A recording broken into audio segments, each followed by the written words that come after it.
അപ്പം എങ്ങനെയാണ് paper 1 completely manage ചെയ്തത്? പേപ്പർ വണ്ണിൽ വളരെ വീക്കായിട്ടുള്ള ഒരാളായിരുന്നു ഞാൻ. ഒട്ടും കോൺഫിഡൻ്റ് അല്ലായിരുന്നു. മാത്സിൻ്റെ കാര്യത്തിൽ ഞാൻ ലിറ്ററലി 0 ആയിരുന്നു. തിയറി ആണെങ്കിൽ പോലും എനിക്ക് പേടിയായിരുന്നു, നോക്കാൻ എനിക്ക് ടെൻഷനുള്ള പേപ്പറായിരുന്നു. പക്ഷേ ഇപ്പം എനിക്ക് ഹയർ എഡ്യൂക്കേഷൻ ഭയങ്കര താല്പര്യമുള്ളൊരു പേപ്പറായി. ഒരു കഴിഞ്ഞ തൊട്ട് മുന്നേയുള്ള പരീക്ഷ എഴുതിയിട്ടുണ്ടായിരുന്നില്ല. അതിന് മുന്നേയുള്ള പരീക്ഷയിൽ 2 മാർക്സിനും 4 മാർക്സിനും ഒക്കെ എനിക്ക് മിസ്സാവാൻ തുടങ്ങി. അപ്പം ഞാൻ കംപ്ലീറ്റ്ലി ഡീമോട്ടിവേറ്റഡ് ആയിരുന്നു. ഞാൻ മാമിനോട് തുടങ്ങിയപ്പോൾ പറഞ്ഞിട്ടുണ്ടെങ്കിൽ ഇതൊരു ഡു ഓർ ഡൈ സിറ്റുവേഷൻ പോലെ ഞാൻ കണ്ടു എന്നുള്ളതാണ്. പക്ഷെ എന്നാലും ആ ഡു ഓർ ഡൈ സിറ്റുവേഷനിലാണ് ഞാൻ പഠിച്ചതും. ഒന്നിക്കൽ ഇപ്രാവശ്യം അല്ലെങ്കിൽ ഇല്ല എന്നുള്ള മട്ടിൽ തന്നെ ഞാൻ നിൽക്കുകയായിരുന്നു. ചിലപ്പോൾ ഞാൻ വീണ്ടും കണ്ടിന്യൂ ചെയ്ത് എനിക്ക് കിട്ടിയില്ല. പക്ഷെ ഞാൻ എന്നോട് പറഞ്ഞത് ദിസ് ഇസ് ദ ടൈം.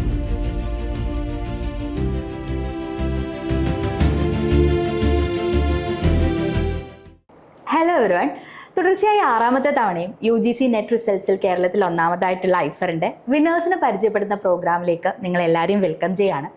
ഇത്തവണത്തെ റിസൾട്ട് വന്ന സമയത്ത് വ്യത്യസ്തമായിട്ടുള്ള 17 സബ്ജക്റ്റിൽ നമുക്ക് JRF ഹോൾഡേഴ്സ് ഉണ്ട്.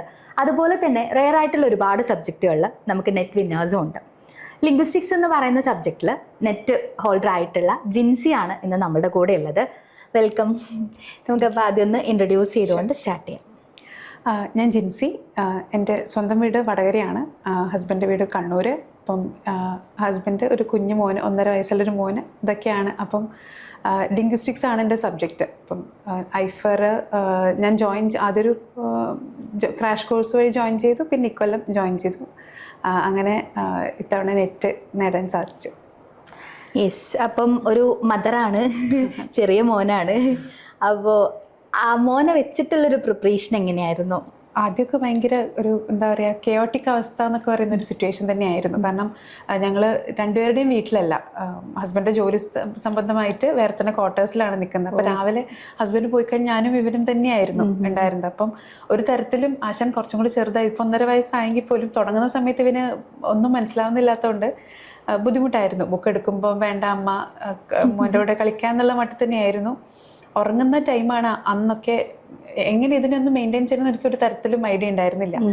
അപ്പം ഭയങ്കര ഒരു പ്രഷർ സിറ്റുവേഷൻ, കുഞ്ഞിനോട് ദേഷ്യം പിടിക്കുന്ന സിറ്റുവേഷൻ ഒക്കെ തോന്നിയായിരുന്നു. പിന്നെ ഇരുന്ന് ആലോചിച്ചു, അവൻ കാരണം അല്ലല്ലോ കിട്ടാത്തത്, മറ്റു സൊല്യൂഷൻ കണ്ടെത്തുക എന്നുള്ളതാണല്ലോ എന്നുള്ളത് വെച്ചിട്ട് പിന്നീട് പലർക്കും ബുദ്ധിമുട്ടുള്ളൊരു കാര്യമാണ്. അതായത് നമ്മൾ ഇതിനു വേണ്ടി പ്രിപ്പയർ ചെയ്യുമ്പോൾ ഞാൻ എനിക്ക് വേണ്ടി മാത്രമാണോ ചെയ്യുന്നത്, മോന് വേണ്ടി ഒന്നും ചെയ്യുന്നില്ലേ എന്നുള്ളൊരു കോൺഫ്ലിക്റ്റ് ആയിരുന്നു. അപ്പം എല്ലാ കാര്യത്തിലും ഏറ്റവും ചെറിയ അവൻ്റെ കൂടെ സ്പെൻഡ് ചെയ്യുന്ന ടൈമിൽ, അല്ലെങ്കിൽ അവൻ ശരിക്കും പറഞ്ഞാൽ അവര് വളരെയധികം ഡെവലപ്പ് ആവുന്ന ഒരു ടൈമാണല്ലോ 3 years വരെ.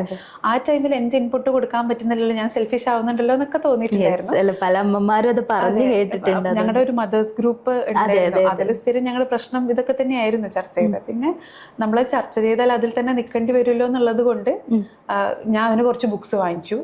ഓൺലൈനിൽ കുറച്ച് പിക്ചേഴ്സ്, അവന് കാറും ആനിമൽസും ഒക്കെ ഇഷ്ടമാണ്. അപ്പം അതിൻ്റെ കുറച്ച് ബുക്സ് വാങ്ങിച്ചു. അത് വാങ്ങിച്ച് അവനെ ഇരുത്തി. ഇപ്പോഴത്തെ ഞാൻ കുറച്ച് പ്രിന്റ് ഔട്ട്സും പേപ്പറൊക്കെ ആയിട്ടിരുന്നു. അങ്ങനെ എങ്ങനെയൊക്കെയോ ഫസ്റ്റ് ഫ്യൂ മന്ത്സ് മാനേജ് ചെയ്തു. പിന്നെ ലാസ്റ്റിലേക്ക് നമുക്കിതിൻ്റെ പ്രഷർ കൂടുമ്പം എന്തായാലും എക്സ്റ്റേണൽ ഹെൽപ്പ് വേണം എന്നുള്ളത് കൊണ്ട് പിന്നെ ഞാൻ എൻ്റെ വീട്ടിലേക്ക് പോയി. കാരണം ഹസ്ബൻഡിൻ്റെ വീട്ടിൽ വേറൊരു കുഞ്ഞുമോനും കൂടി ഉണ്ട്. അപ്പോൾ രണ്ടാളും കൂടെ ഇതവിടെ വെച്ചിട്ട് എൻ്റെ വീട്ടിലേക്ക് മാറി നിൽക്കുക ചെയ്തത്. സപ്പോർട്ട് സിസ്റ്റം വളരെ ഇമ്പോർട്ടൻ്റ് ആണ്. അപ്പം ടുവേർഡ്സ് ദി എൻഡ്, എക്സാം എടുക്കുന്ന ഒരു 2 months ഒക്കെ ആയപ്പം ഞാൻ എൻ്റെ വീട്ടിൽ പോയി. എനിക്ക് തോന്നുന്നു മദേഴ്സ് ഗ്രൂപ്പ് പറഞ്ഞപ്പോഴാണ് നമ്മൾ ആ ഗ്രൂപ്പിലൂടെ നിങ്ങൾ പരസ്പരം നല്ല രീതിയിൽ സപ്പോർട്ട് ചെയ്തിട്ടുണ്ട്. എനിക്ക് തോന്നുന്നു JRFism ഗ്രൂപ്പ് വേറെ ഒരു മെയിൻ ഗ്രൂപ്പ് ഉണ്ടായിരുന്നു. പക്ഷെ കൊണ്ട് എല്ലാവർക്കും അങ്ങോട്ട് ഇടപഴകാൻ കുറച്ച് റിലക്റ്റൻസ് ഉണ്ടായിരുന്നു. പക്ഷെ ഞങ്ങളുടെ ഗ്രൂപ്പിൽ ഞങ്ങൾ കുറച്ചും കൂടെ കംഫർട്ടബിൾ ആയിരുന്നു. എല്ലാവരും ഡൗട്ട്സ് ചോദിക്കാനും, അല്ലെങ്കിൽ അതിലും ഫസ്റ്റ് ഗ്രൂപ്പ് തുടങ്ങുമ്പം പരാതികൾ പറയലായിരുന്നു ഞങ്ങളുടെ ഹോബി. എല്ലാവരും വരും, എടോ ഇന്നിങ്ങനെയാടോ, ഇന്ന് പഠിക്കാൻ പറ്റില്ലടോ എന്നുള്ള മറ്റുള്ള പരാതികൾ പറയായിരുന്നു. പിന്നെ അതിൽ ഞങ്ങളൊരു ഇത് കണ്ടുപിടിച്ചു, നമ്മളിത് പരാതി പറഞ്ഞ ഒരാള് മറ്റേ പണ്ടൊരു പഴഞ്ചൊല്ല് പറയുമ്പോൾ ചണ്ട എന്ന മതത്തോട് പറയുന്ന അവസ്ഥയായിരിക്കും. അപ്പൊ അതിൽ കാര്യമില്ല, എന്തെങ്കിലും ചെയ്യാം എന്ന മറ്റുള്ള ഗ്രൂപ്പായിട്ട് ചെയ്യോ, അല്ലെങ്കിൽ എന്തെങ്കിലും ചെയ്യാം, പരസ്പരം ചെയ്യാന്നുള്ള മട്ടില് PYQs ചെയ്യുമ്പോൾ അറിയാത്തത് അവിടെ ചോദിക്കും. അവിടെ ഒന്നും കിട്ടിയില്ലെങ്കിൽ മാത്രമാണ് ഞങ്ങൾ പേപ്പർ 1 സ്പോട്ടിൽ പോകുന്നത്. കാരണം കുറച്ചൊരു കംഫർട്ടബിൾ ഗ്രൂപ്പായി മാറിയിരുന്നു അത്. ശരി, പരസ്പരം സപ്പോർട്ട് ചെയ്ത് പഠിച്ച് ഞാനും ശ്രദ്ധിച്ചിരുന്നു. അതായത് എങ്ങനെ കുട്ടീനെ മാനേജ് ചെയ്യാം, അത് അങ്ങനെ ചെയ്താൽ മതി എന്ന് കുറെ സ്ട്രാറ്റജീസും ഞാനും പറ്റുന്ന ഇൻപുട്ട് ഇട്ടിരുന്നു. കുറെ പേര് വേറെ, അപ്പം ഓക്കെ ഞാൻ ഈ ചെയ്യുന്നതല്ല വേറൊന്നും ചെയ്യാം എന്നൊക്കെയുള്ള. ഇപ്പം കിച്ചണിൽ വർക്ക് ചെയ്യുന്ന രാവിലെ ഹസ്ബൻഡ് അതിന്റെ സമയത്തൊക്കെയാണ് റീൽസ് ഓൺ ചെയ്ത് ഇടുക. ചിലപ്പോൾ കേൾക്കില്ല, എന്നാലും 2-3 പ്രാവശ്യം സെയിം സാധനം തന്നെ എനിക്ക് ഇപ്പോഴും എവിടെയോ subconscious ഉണ്ടാവല്ലോ. അതെ അതെ അതവിടെ ഉണ്ടായിരുന്നു. അതെ അതെ. അപ്പം അതൊക്കെ ഹെൽപ്ഫുൾ ആയിരുന്നു നമുക്ക്. യെസ്. പിന്നെ മെയിൻലി നമ്മുടെ സബ്ജക്ട് പേപ്പറിൽ ഇവിടെ ഐഫറിൽ ജനറൽ പേപ്പർ ആണല്ലോ, പേപ്പർ 1 ആണ് ചൂസ് ചെയ്തിട്ടുള്ളത്. അപ്പോൾ നമ്മൾ സബ്ജക്ട് പേപ്പറിലേക്ക് വരുമ്പോൾ എനിക്ക് തോന്നുന്നു ലിംഗ്വിസ്റ്റിക്സ് ഒരുപാടൊന്നും നമുക്ക് എവിടുന്നും കോച്ചിങ് ആയിട്ടും അവൈലബിൾ അല്ല. അപ്പോൾ അതിൻ്റെ ഒരു പ്രിപ്പറേഷനും സ്ട്രാറ്റജിയും എങ്ങനെയായിരുന്നു? എനിക്ക് ഫസ്റ്റ് ഞാൻ ഏറ്റവും ആദ്യം നെറ്റ് പ്രിപ്പയർ ചെയ്യുന്ന സമയത്ത് തന്നെ ഞാൻ എൻ്റെ സബ്ജക്റ്റിൽ കോൺഫിഡൻ്റ് ആയിരുന്നു. മാസ്റ്റേഴ്സ് കഴിഞ്ഞ് ഇറങ്ങിയപാടായതുകൊണ്ട് സബ്ജക്റ്റിൽ കോൺഫിഡൻ്റ് ആയിരുന്നു അത്യാവശ്യം. പക്ഷേ ജനറൽ പേപ്പറിലായിരുന്നു. അപ്പം ആ ടൈം പക്ഷേ ഞാൻ ഹെൽപ്പൊന്നും അന്ന് ഇത്രയും ഒരു കോച്ചിങ്ങിനൊരു ഇതില്ലാത്തതുകൊണ്ട് സീക്ക് ചെയ്തിട്ടുണ്ടായിരുന്നില്ല. അത് കഴിഞ്ഞ് പക്ഷേ കുഞ്ഞിനെയൊക്കെ കൺസീവ് ചെയ്ത് കഴിഞ്ഞ് ആ ടച്ച് കുറച്ചധികം വിട്ടുപോയതിന് ശേഷം ഈ മെറ്റീരിയൽസ് കണ്ടെത്തുക എന്നുള്ളത് കുറച്ച് ബുദ്ധിമുട്ടായിരുന്നു. അപ്പം ഞാൻ ഹെൽപ്പ് സീക്ക് ചെയ്തത് ഈ പാഠശാല, അതിൽ മെറ്റീരിയൽസ് അത്യാവശ്യമൊക്കെ അവൈലബിൾ ആണ്. പിന്നെ യൂട്യൂബ് വീഡിയോസും ഗൂഗിളും റെഫർ ചെയ്ത് വിക്കി പേജും അതൊക്കെ തന്നെയായിരുന്നു. ജേർണൽസ് വായിക്കുക അതൊക്കെ തന്നെയായിരുന്നു. അപ്പം ആദ്യത്തെ ഒരു 1.5 months ഞാൻ കംപ്ലീറ്റ്ലി നോട്ട് പ്രിപ്പറേഷൻ അങ്ങനെ ചെയ്യരുതെന്ന് സാറ് പറഞ്ഞിട്ടുണ്ടായിരുന്നു. പക്ഷെ സാറ് പറഞ്ഞതിൽ നിന്ന് മാറി ചെയ്തൊരു ഗ്യാപ്പ് വരുമ്പോൾ നമുക്ക് തോന്നുന്ന ഒരു കാര്യം നമുക്കൊന്നും ഓർമ്മയില്ല, ഒന്നും അറിയില്ല, അറിയണത് പോലും ചിലതൊക്കെ മറന്നു എന്നുള്ളൊരു PYQ എടുത്ത് നോക്കിയപ്പോൾ ഞാൻ പാനിക് ആവാൻ തുടങ്ങി. PYQ മാത്രം ചെയ്യാൻ തുടങ്ങിയപ്പോൾ ഞാൻ വെച്ചു 1.5 ഞാൻ അതിന് വേണ്ടി തന്നെയായിരുന്നു ഇൻവെസ്റ്റ് ചെയ്ത്. പേപ്പർ 1-ന്റെയും പേപ്പർ 2-ന്റെയും കംപ്ലീറ്റ് നോട്ട് പ്രിപ്പറേഷൻ തന്നെയായിരുന്നു. പേപ്പർ 1-ന്റെ പക്ഷെ കുറച്ചും കൂടെ ഐഫറിന്റെ നോട്ട്സ് അവൈലബിൾ ആയതുകൊണ്ട് പേപ്പർ 2-ൽ ഞാൻ കൂടുതൽ ഫോക്കസ് ചെയ്തു. 1.5 months അത് തന്നെ ചെയ്തു. PYQs നോക്കിയിരുന്നു. പക്ഷെ നോട്ട് പ്രിപ്പറേഷൻ സിലബസ് നോക്കി നോട്ട് പ്രിപ്പറേഷൻ ആയിരുന്നു കൂടുതലും ചെയ്തത് ഫസ്റ്റ് മന്ത്. പിന്നീട് അങ്ങോട്ട് PYQന്റെ ഓപ്ഷൻസ് വെച്ചിട്ടും PYQ സോർട്ട് ഔട്ട് ചെയ്തിട്ടുമാണ് ആ നോട്ട്സിന് കൂടുതൽ അത് ഡെവലപ്പ് ചെയ്യാൻ തുടങ്ങി. എനിക്ക് തോന്നുന്നു അത് ഒന്നുകൂടെ ഹെൽപ്പ് ചെയ്തിട്ടുണ്ടാകും. കാരണം നമുക്ക് അറിയാത്തൊരു കാര്യം നമ്മൾ വീണ്ടും ഒരുപാട് സോഴ്സസ് നമ്മൾ തന്നെ തേടി പോകുന്ന സമയത്ത് പിന്നെ പാറ്റേണും ഇച്ചിരി മാറിയിട്ടുണ്ടായിരുന്നു. കാരണം ഞാനുള്ള സമയത്ത് അസേർഷൻ ക്വസ്റ്റ്യൻസ് കൂടുതലായിരുന്നു. ഫസ്റ്റ് ഞാൻ മാസ്റ്റേഴ്സ് കഴിഞ്ഞപാട് ചെയ്യുമ്പോൾ പിന്നെ ഞാൻ ആ പ്രഗ്നൻസി പീരീഡ് അതൊക്കെ കഴിഞ്ഞ് വന്നപ്പോൾ OMR എക്സാം വന്നില്ലേ, അതിനുശേഷം അസേർഷൻ റീസൺ ഓൾമോസ്റ്റ് എല്ലാ സബ്ജക്റ്റിൽ കംപ്ലീറ്റ്ലി അതൊരു 2-3 ടേമിലേക്ക് ഇത്തവണ അത് വീണ്ടും തിരിച്ചു വന്നു. ആ ഒരു ചേഞ്ചും പിന്നെ ടോപ്പിക്സിലും ചെറിയ ചില കുറച്ചും കൂടെ അപ്ഡേറ്റഡ് ആയിട്ടുള്ള സാധനങ്ങൾ വരാൻ തുടങ്ങി. കാരണം ലിംഗ്വിസ്റ്റിക്സിൽ തന്നെ കമ്പ്യൂട്ടേഷൻ ലിംഗ്വിസ്റ്റിക്സ് എന്നൊക്കെ പറഞ്ഞിട്ട് ഇതുണ്ട്. അപ്പം ലേറ്റസ്റ്റ് സാധനങ്ങളൊക്കെ ചോദിക്കില്ല. അപ്പം അതുമായി ബന്ധപ്പെട്ട കാര്യങ്ങളൊക്കെ PYQs റെഫർ ചെയ്തപ്പോഴാണ് കുറച്ചും കൂടെ ഒന്ന് മനസ്സിലാക്കാനായിട്ട് പറ്റിയത്. ഓക്കെ. പിന്നെ ഒന്നാമത് ഞാനൊക്കെ ലിറ്ററേച്ചറാണ് ഡിഗ്രി ചെയ്തത്. അപ്പോൾ എനിക്കൊക്കെ മാത്സ് എന്ന് പറഞ്ഞാൽ ഭയങ്കര പേടിയാണ്, ഒന്നും അറിയില്ല എന്നുള്ളൊരു സിറ്റുവേഷനാണ്. അപ്പം എങ്ങനെയാണ് ഈ പേപ്പർ 1-ൽ പുതുതായിട്ടുള്ള ടോപ്പിക്സുകളാണല്ലോ നമുക്ക് മെയിൻലി ആദ്യം പഠിച്ചില്ല എന്ന് പറഞ്ഞാൽ എനിക്കൊക്കെ നെറ്റ് ക്വാളിഫൈ ചെയ്യുന്ന സമയത്ത് എനിക്ക് തോന്നിയിരുന്നത് എങ്ങനെയെങ്കിലുമൊക്കെ കിട്ടുന്ന സാധനമാണ്. ടീച്ചിങ് ആപ്റ്റിറ്റ്യൂഡൊക്കെ കാണുമ്പോൾ തോന്നുന്നു ഇതൊക്കെ പഠിക്കാണ്ട് കിട്ടുന്നതാണ്. അന്ന് അങ്ങനെയായിരുന്നു ക്വസ്റ്റ്യൻസ് ചോദിക്കുക. പക്ഷെ ഇപ്പോഴത്തെ ഒരു പാറ്റേൺ വെച്ചിട്ട് നമ്മൾ കുറച്ചുകൂടെ ഫാക്ച്വലാണ്, പഠിച്ച കാര്യങ്ങളാണ് ചോദിക്കുന്നത്. അപ്പം എങ്ങനെയാണ് പേപ്പർ 1 കംപ്ലീറ്റ്ലി മാനേജ് ചെയ്തത്? പേപ്പർ 1-ൽ വളരെ വീക്കായിട്ടുള്ള ഒരാളായിരുന്നു ഞാൻ. ഒരു 25-30 ആ റേഞ്ചിൻ്റെ ഉള്ളിലാണ് എനിക്ക് സ്ഥിരം സ്കോർ കിട്ടുന്നത്. അതും ഞാൻ ഭയങ്കര കോൺഫിഡൻ്റ് ആയിട്ട് വാങ്ങിക്കുന്നതല്ല, ബേസിക്കായിട്ട് നമുക്ക് അറിയുന്ന ഒരു സാധനം വെച്ചിട്ട് നമ്മൾ സ്കോർ ചെയ്യുന്ന മാർക്കായിരുന്നു. ഒട്ടും കോൺഫിഡൻ്റ് അല്ലായിരുന്നു. മാത്സിൻ്റെ കാര്യത്തിൽ ഞാൻ ലിറ്ററലി 0 ആയിരുന്നു. ഒരു പെർസെൻറ്റേജ് നോക്കാൻ വരെ ഞാൻ 100 പ്രാവശ്യം തിരിച്ചും മറിച്ചും ഗുണിച്ചും അങ്ങനത്തെ ഒരു അവസ്ഥയിലുള്ള ആളായിരുന്നു. ആ ടൈമിൽ ഞാൻ ഈ മെയിൻ കോഴ്സ് ജോയിൻ ചെയ്യുന്നതിന് ക്രാഷ് കോഴ്സ് ജോയിൻ ചെയ്തിട്ടുണ്ടായിരുന്നു. അപ്പം കൂടുതലും ആ ക്രാഷ് കോഴ്സിൽ ഞാൻ അറ്റൻഡ് ചെയ്ത സമയത്ത് എനിക്ക് ഡാറ്റ ഇൻ്റർപ്രിട്ടേഷൻ കാണുന്നതേ ടെൻഷനാണ്. എനിക്ക് വായിക്കാൻ പറ്റാറില്ല നെറ്റിൻ്റെ സമയത്ത്. അപ്പോൾ ചോദ്യം വായിച്ചാലല്ലേ നമുക്കത് എന്ത് മനസ്സിലാക്കണം എന്നതാവുള്ളൂ. അങ്ങനെ ഒരു ഇരിക്കുന്ന സമയത്ത് മറ്റേ ബോട്ടൺ സ്ട്രീം എന്ന് പറഞ്ഞൊരു ക്വസ്റ്റനും കൂടെ വന്നത്. അതുകൊണ്ട് കണ്ടപ്പോൾ എനിക്ക് മനസ്സിലായി ഡാറ്റ ഇൻ്റർപ്രിട്ടേഷൻ എന്നെ കൊണ്ട് പറ്റുന്ന സാധനമല്ല എന്നുള്ളൊരു ഡിസിഷനിൽ ഞാൻ എത്തിയിട്ടുണ്ടായിരുന്നു. പക്ഷെ പിന്നീട് ആ ക്രാഷ് കോഴ്സ് ജോയിൻ ചെയ്തപ്പോഴാണ് അനീസ് സാറിൻ്റെ ക്ലാസ്സസ് ഭയങ്കര ഹെൽപ്ഫുൾ ആയിരുന്നു. അപ്പം ഡാറ്റ ഇൻ്റർപ്രിട്ടേഷനും സാധനങ്ങളൊക്കെ കുറേയും കൂടിയൊക്കെ എനിക്ക് ക്ലിയർ ആയത് അങ്ങനെയാണ്. പിന്നെ ഹസ്ബൻഡും കണക്കിൽ കുറച്ച് നല്ലോണം ചെയ്യുന്ന ആളാണ്. അപ്പോൾ രണ്ടിൻ്റെയും ഹെൽപ്പ് കിട്ടിയപ്പം എനിക്ക് കുറച്ചൊരു ഗ്രിപ്പായി. പിന്നെ ഇവിടെ വന്നപ്പോഴും പേപ്പർ 1 എന്താ പഠിക്കണ്ടേന്നുള്ള നമ്മൾ പരക്കെ യൂട്യൂബ് വീഡിയോസ് റെഫർ ചെയ്യായിരുന്നല്ലോ, കൃത്യമായിട്ടൊരു ദിശയില്ലായിരുന്നു. പേപ്പർ 1 കുറച്ചും കൂടെ കംഫർട്ടബിൾ ആയി തുടങ്ങി. ഇപ്രാവശ്യം എനിക്ക് 40 മാർക്സ് എനിക്ക് സ്കോർ ചെയ്യാൻ പറ്റി. അതെനിക്ക് ഭയങ്കര ഹെൽപ്പായിരുന്നു എൻ്റെ ടോട്ടൽ സ്കോറിലേക്ക്. പിന്നെ അതെന്തായാലും എനിക്ക് തോന്നുന്നു പേപ്പർ 1-ൽ ഞാൻ ഇന്നലെയും ഒരു കുട്ടീനോട് ഇങ്ങനെ സംസാരിച്ച സമയത്ത് ലൈക്ക് പേപ്പർ 2-ൽ എപ്പോഴും സ്കോർ ചെയ്യുന്നുണ്ട്, പക്ഷെ പേപ്പർ 1-ൽ വീക്ക് ആയതുകൊണ്ടാണ് ആൾക്ക് കിട്ടാത്തെന്നുള്ളത് റിയലൈസ് ചെയ്തിട്ടുണ്ട്. അതെ അതെ. അപ്പൊ ആ ഒരു പേപ്പർ 1-ൽ സ്കോർ നമുക്ക് നല്ല രീതിയിൽ ഇത്തവണ ക്വാളിഫൈ ചെയ്യാൻ. ഈ പറഞ്ഞ ഹയർ എഡ്യൂക്കേഷൻ ഞാൻ തിയറി ആണെങ്കിൽ പോലും എനിക്ക് പേടിയായിരുന്നു നോക്കാൻ, എനിക്ക് ടെൻഷനുള്ള പേപ്പറായിരുന്നു. പക്ഷെ ഇപ്പം എനിക്ക് ഹയർ എഡ്യൂക്കേഷൻ ഭയങ്കര താല്പര്യമുള്ളൊരു പേപ്പറായി. അല്ലെങ്കിൽ ഹയർ എഡ്യൂക്കേഷനിൽ പല ചോദ്യങ്ങളും എനിക്ക് അറിയാം. ഇപ്പം കോൺഫിഡൻ്റ് ആയിട്ട് ഒരാൾക്ക് പറഞ്ഞു കൊടുക്കാനാണെങ്കിലും അറിയാമെന്നുള്ളൊരു സന്തോഷമുണ്ട്. ഡാറ്റ ഇന്റർപ്രിട്ടേഷൻ പറഞ്ഞു കൊടുക്കാനൊന്നും പറ്റില്ലെങ്കിലും എനിക്ക് ചോദ്യം വായിച്ചാൽ മനസ്സിലായി ചെയ്യാൻ അല്ല പറ്റും. അതന്നെ ഗ്രേറ്റ് ആണല്ലോ. കാരണം സെയിം ആയിരുന്നു കേട്ടോ എനിക്കൊക്കെ. എന്താണെന്ന് വെച്ച് കഴിഞ്ഞാൽ ഇപ്പോഴും ആണ് കേട്ടോ.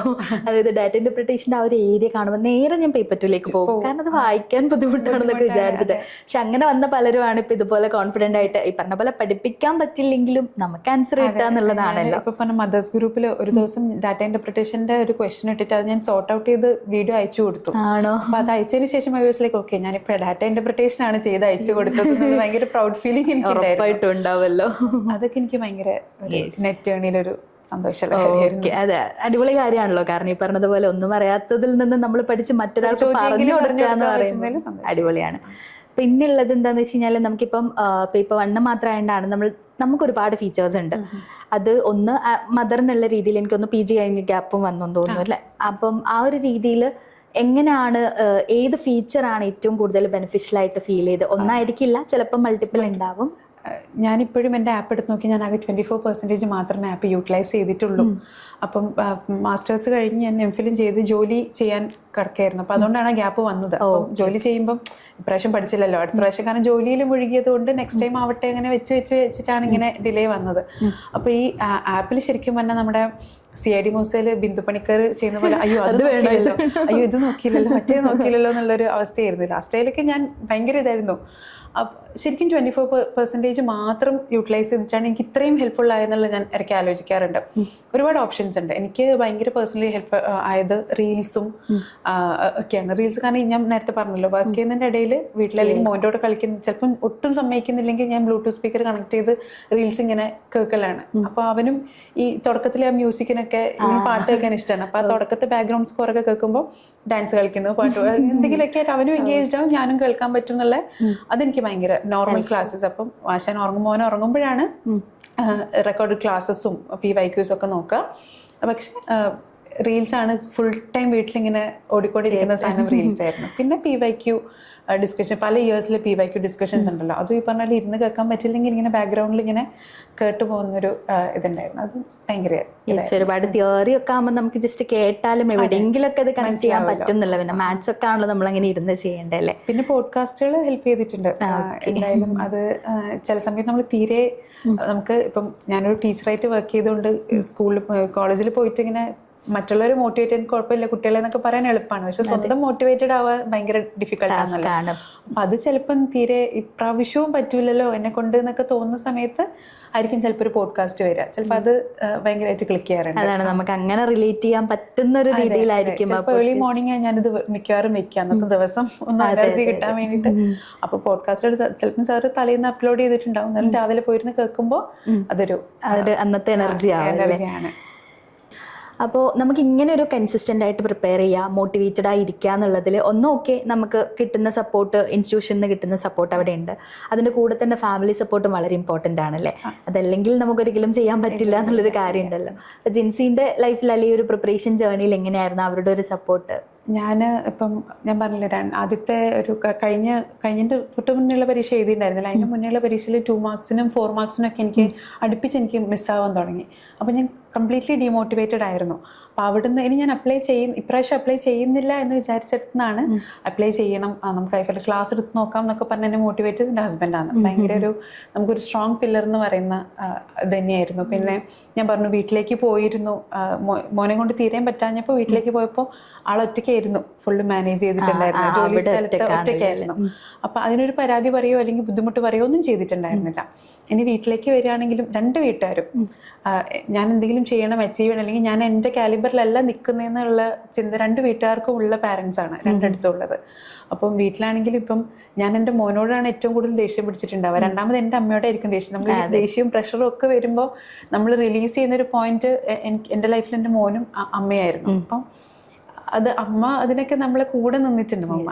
പിന്നെ അപ്പ 2 അനിയന്മാരും വൈഫുണ്ട്. എല്ലാവരും മോനെ കാര്യത്തിൽ ഞാൻ ഒന്നും അറിയേണ്ടി വന്നിട്ടില്ല. എല്ലാം അവർ തന്നെയാണ് ഭക്ഷണം കൊടുക്കലും കുളിപ്പിക്കലും അതൊക്കെ അവർ തന്നെയാണ് ചെയ്തുകൊണ്ടിരുന്നത്. ഞാൻ അറിയേണ്ടി വന്നിട്ടില്ല. അതൊരു ബ്ലെസ്സിങ് ആണ് എനിക്ക്. പിന്നെ ഹസ്ബൻഡിൻ്റെ ഫാമിലിയിലേക്ക് വരികയാണെങ്കിൽ ഓഫ് കോഴ്സ് അമ്മ സപ്പോർട്ടീവാണ്. അച്ഛനാണ് ഏറ്റവും കൂടുതൽ സപ്പോർട്ടീവ്. അച്ഛൻ അങ്ങനെ എപ്പോഴും ഒന്നും വിളിക്കില്ല.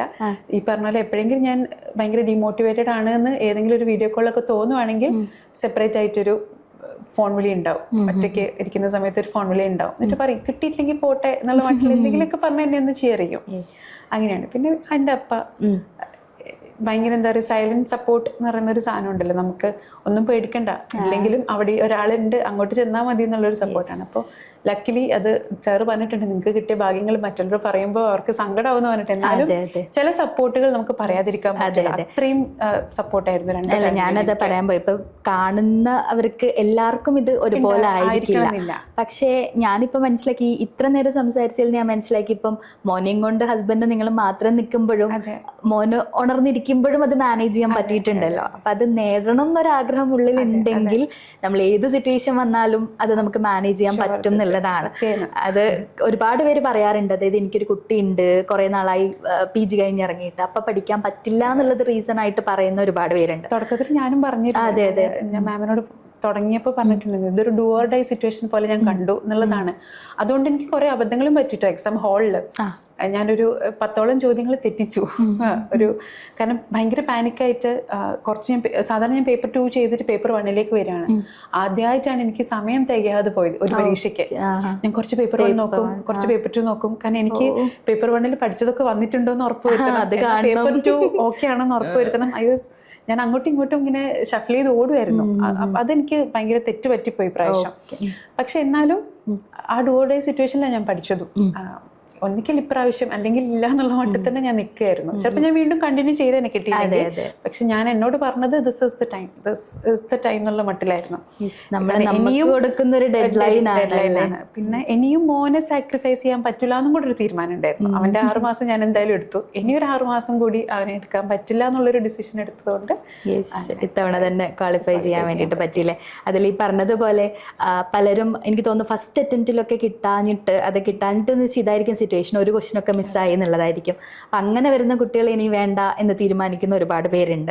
ചിലപ്പോൾ അവർക്കൊക്കെ അങ്ങ് ഡൈവേർട്ട് ആവാൻ തോന്നും. പക്ഷെ നമ്മൾ ഒരുപാട് നാളായിട്ട് ഇതിനു വേണ്ടി ശ്രമിച്ചുകൊണ്ടിരിക്കുമ്പം അന്ന് അപ്ലൈ ചെയ്തില്ലെങ്കിൽ ഇന്ന് ഇവിടെ വന്ന് ഇരിക്കാൻ പറ്റില്ലായിരുന്നു അല്ലേ. ഒരു പക്ഷേ ഇന്നത്തെ PYക്ക് ഞാൻ അടുത്ത പ്രാവശ്യം നോക്കിയിരുന്നെങ്കിൽ അയ്യോ ഇതെനിക്ക് കിട്ടുമായിരുന്നല്ലോ എന്ന് തോന്നുന്നതിനേക്കാളും നല്ലത് അറ്റംപ്റ്റ് ചെയ്യാന്നുള്ളത്. ശരിയാ, പിന്നെ നമുക്കൊരു റിഗ്രറ്റ് ആവുമല്ലോ അല്ലേ, സ്വാഭാവികമായിട്ടും. അപ്പൊ ഇനി എന്താണ് JRFലേക്കുള്ള ഒരു പ്ലാൻ തന്നെ ആണല്ലോ? JRFലേക്കുള്ള പ്ലാനാണ്. ഇപ്പം ഇനിയിപ്പോൾ ആ പ്രഷർ ഇല്ലല്ലോ, നെറ്റ് ഉള്ളത് കൊണ്ട് അതെനിക്ക് ഭയങ്കര കോൺഫിഡൻസ്. എൻ്റെ ഞാനങ്ങനെ അത്യാവശ്യം പഠിക്കുന്ന കുട്ടി തന്നെയായിരുന്നു. പക്ഷെ പഠിച്ചിട്ടും അച്ചീവ് ചെയ്യാൻ പറ്റിയില്ലല്ലോ എന്ന് കരുതി ഞാൻ കംപ്ലീറ്റ്ലി ഡിമോട്ടിവേറ്റഡ് ആയിട്ടുള്ളൊരു മനുഷ്യനായിരുന്നു. പക്ഷെ ഇപ്പം എനിക്ക് ചവിട്ടി നിൽക്കാൻ ഒരു കോൺഫിഡൻസ്, ഒരു പ്ലാറ്റ്ഫോം കിട്ടിയിട്ടുണ്ട്. എവിടെയും എത്തിയിട്ടില്ല, ഇനിയും അതിൽ നമ്മൾ കരിയർ ബിൽഡ് ചെയ്യാനുണ്ട്. ബട്ട് സ്റ്റിൽ എനിക്കൊരു പ്ലാറ്റ്ഫോം കിട്ടിയിട്ടുള്ളത് കൊണ്ട് ആ കോൺഫിഡൻസിൽ ശ്രമിക്കണം എന്നുണ്ട്. കിട്ടുമോന്ന് എനിക്കറിയില്ല. അതല്ല, നമ്മൾ ഈ പറഞ്ഞ പോലെ ഒരു ബേസ് ഉണ്ടാക്കിയെടുത്തല്ലോ. മുന്നേ എന്താന്ന് വെച്ചാൽ ഇത് കിട്ടോ കിട്ടില്ലയോ എന്നുള്ളതാണ്. ഇനി എനിക്കതിൽ ഇംപ്രൂവ് ചെയ്യാൻ പറ്റുമോ എന്നുള്ളത് മാത്രമാണ് കിട്ടി. ഇനിയിപ്പോൾ അതിനകത്ത് മുന്നോട്ട് പോകാൻ പറ്റുമോ എന്നുള്ളത്. അതെ, അതുമല്ല എക്സാം എക്സ്പീരിയൻസ് ഉണ്ട്, പാറ്റേൺ മാറുന്നതിനെ കുറിച്ച് നമ്മൾ പഠിച്ചു. അപ്പം എന്ത് ചേഞ്ച് NTA കൊണ്ടുവരുന്നുള്ളതൊന്ന് ആന്റിസിപ്പേറ്റ് ചെയ്യാനുള്ളൊരു സാധനം നമുക്കുണ്ട്. അപ്പം എന്തായാലും ആഗ്രഹിച്ച പോലെ തന്നെ JRF കിട്ടട്ടെ, PhD ചെയ്യാൻ പറ്റട്ടെ, കരിയറിൽ എല്ലാ ഗ്രോത്തും ഉണ്ടാവട്ടെ. All the very best. Thank you.